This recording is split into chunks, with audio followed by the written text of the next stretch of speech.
Muito mais que um jardim. Sandra Aimone. Beto, Serginho, Luciana, Julinho e o resto da turma estavam na maior alegria. Tia Sônia, a professora mais legal da turma, tinha dito que ia levá-los a um passeio muito especial. Uma visita ao Jardim Botânico. O Jardim Botânico do Rio de Janeiro é muito mais que um jardim. Além de ser um lugar super bonito, é cheio de lindas histórias. Lá é possível encontrar pessoas estudando e pesquisando para ajudar a preservar a natureza, a nossa vida. Assim que chegaram ao jardim, tia Sônia perguntou: quem é que se lembra do que aprendemos sobre a importância das plantas? Elas servem para a gente poder respirar, disse Carolina. É verdade, aprovou a professora. As plantas realizam o processo da fotossíntese, liberando oxigênio e ainda são uma parte importante da nossa alimentação. Enquanto caminhavam, tia Sônia continuou a explicar. As florestas e as áreas verdes, como esse jardim, são essenciais à vida. E quando eu ouço falar da devastação da Amazônia, fico muito preocupada. Sem as florestas, o mundo se transformaria em um grande deserto, onde a vida seria quase impossível. Que casa é essa, tia Sônia? Quis saber Julinho, apontando para uma construção. Ah, é uma casa muito, muito antiga. Foi construída há mais de 400 anos. Isso aqui já foi uma fazenda enorme, chamada Engenho Nossa Senhora da Conceição da Lagoa. Puxa vida! Admirou-se Beto. 400 anos. A turminha seguiu andando até o jardim sensorial, onde havia plantas perfumadas, aquáticas e até algumas que tinham folhas gostosas de tocar. Tia Sônia explicou que aquele lugar tinha sido criado especialmente para pessoas portadoras de necessidades especiais. As crianças adoraram. Nunca tinham imaginado um lugar assim. Perto dali, a professora mostrou uma planta especial. O pau-brasil. A árvore que deu nome ao nosso país. Serginho logo falou. Eu nunca tinha visto uma. Se foi dela que veio o nome do Brasil, não deveria haver muitas. Infelizmente, hoje em dia, restam pouquíssimas árvores desta espécie. Explicou a professora. É por isso que elas estão aqui no Jardim Botânico, para podermos conhecê-las. São parte da nossa história. Vamos conseguir umas mudas e plantar no terreno da escola, propôs Carolina. Todos aprovaram a ideia na hora. Vejam.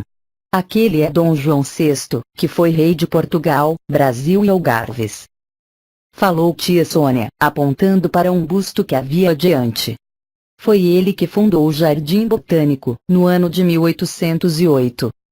Naquela época, ele ainda não era rei sim príncipe regente. E a palmeira ali perto é filha da primeira palmeira imperial trazida para o Brasil, a palmeira-mãe, que foi plantada pelas mãos do próprio Dom João. Não é linda? Continuou a professora. Quando a palmeira-mãe morreu, ela tinha 163 anos. Ao chegarem à cascata artificial, tia Sônia contou. Estão vendo aquelas árvores que estão lá atrás? Elas fazem parte da Mata Atlântica. Antigamente, essa floresta ocupava uma grande parte do Rio de Janeiro.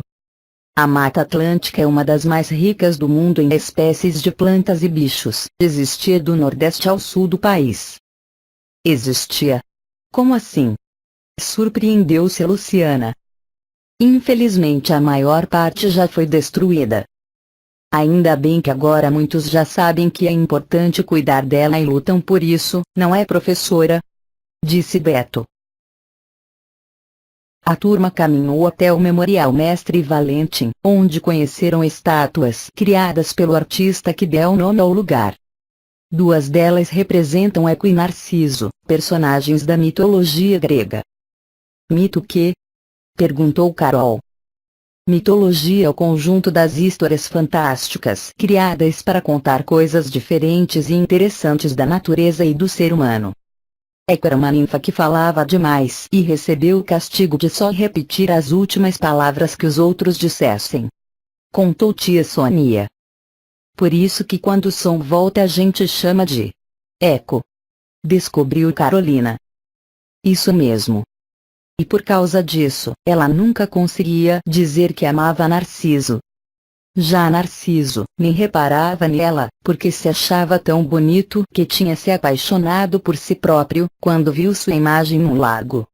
Explicou a professora. Que bobo, esse Narciso! Comentou Julinho. Venham. Vocês vão adorar este lugar.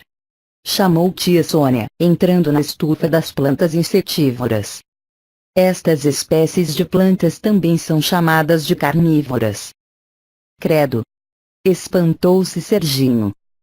Tudo bem, não tem perigo. É que além de tirar o alimento da terra com suas raízes, como as outras plantas, também precisam comer insetos.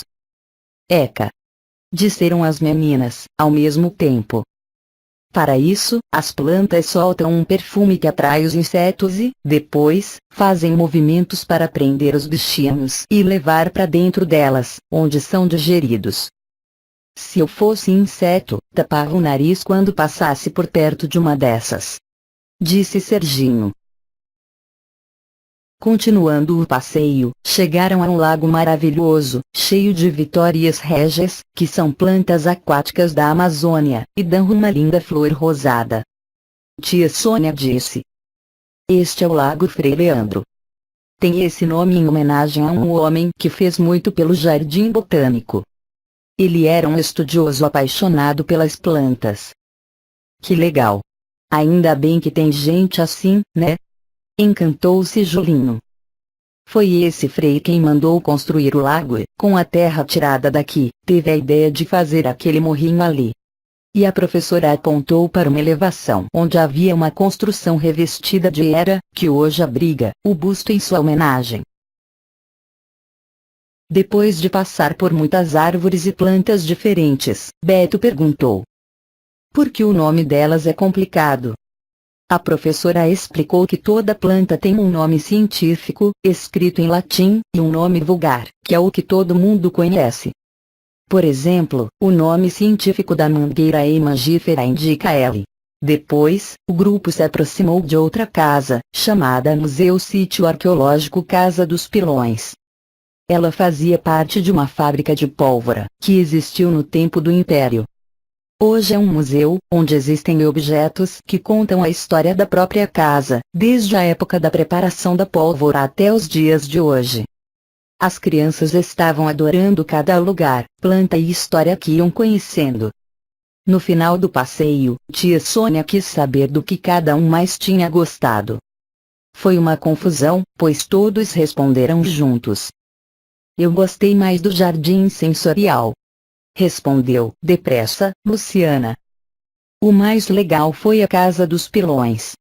Disse Julinho. Gostei das plantas que comem insetos. Preferiu Serginho. E Carolina disse que tinha gostado de tudo, que aquele dia tinha sido uma delícia, porém... Tia Sônia percebeu que Carolina estava pensativa e quis saber o motivo. Nada, professora. É que este lugar é tão legal e sei que muitas crianças nunca puderam vir aqui. Você tem razão, querida. A gente poderia fazer uma campanha para outras professoras e escolas também trazerem seus alunos para conhecer esta maravilha. Que ideia legal! Animou-se Serginho.